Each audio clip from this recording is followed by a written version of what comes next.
welcome to card number 5. For today's card, I'm starting off with my Fresh Flower stamp set, and I chose this solid floral image.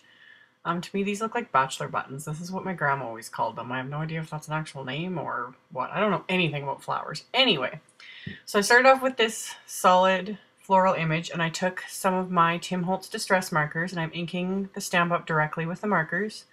So I used Spun Sugar, which is a lighter pink, and then Barn Door on the flowers themselves, which is kind of hard to see when it's red rubber. And then I used Shabby Shutters, the lighter green, and then added a little bit of Forest Moss. Not being totally particular or anything, just putting the ink onto it. And then you huff lightly on it, which is just basically blow warm air onto the stamp to moisten the ink. And then you just stamp it onto the cardstock.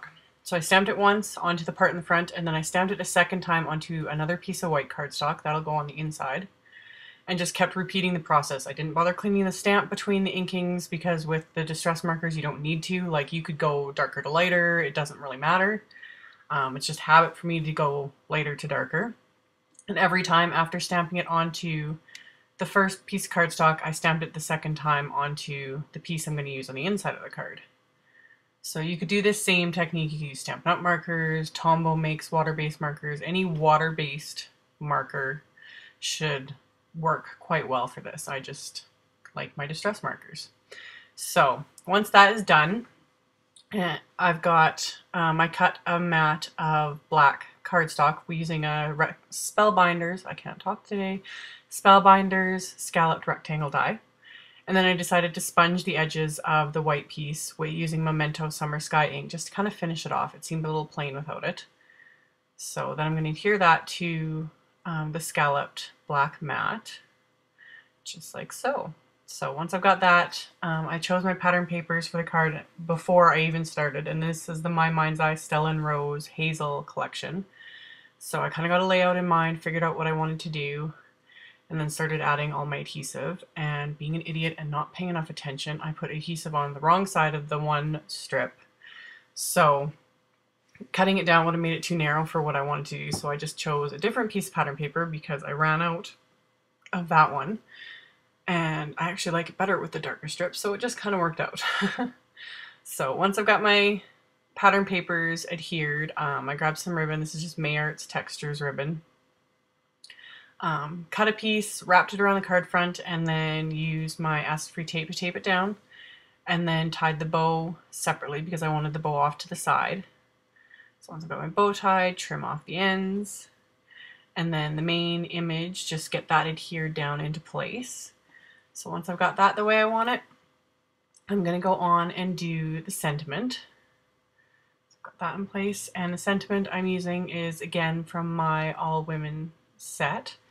And I just took some scraps of, this is Regal Rose Stampin' Up! Cardstock, and then my VersaFine Onyx Black, inked up the sentiment, stamped that onto the cardstock, and then I'm going to use my Stampin' Up! Modern Label punch to punch that out.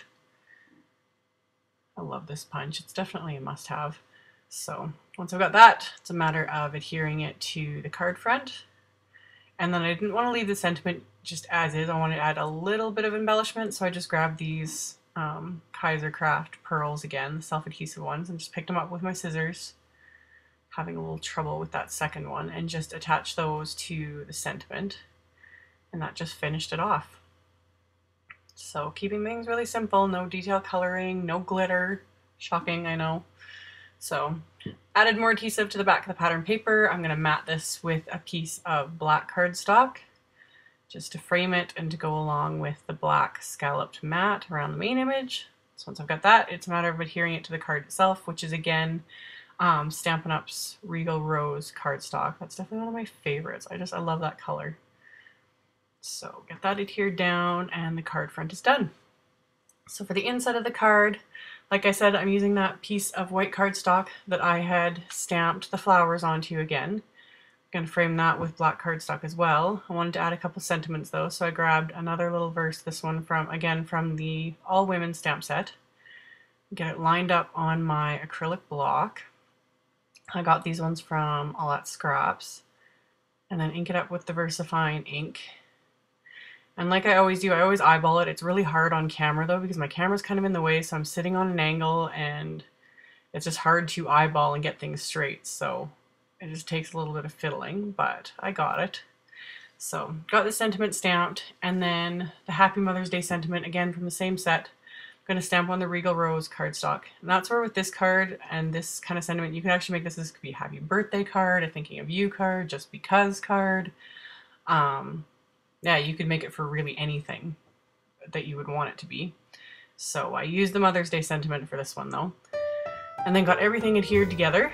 And then once that's done, adhere the little sentiment and then put this in the inside of the card, and that's all there was to it. So as always, there will be a link underneath the video that links to my blog post with links to all the supplies used, so you guys can find everything. Thank you all so much for watching, and I will see you guys next time. Bye!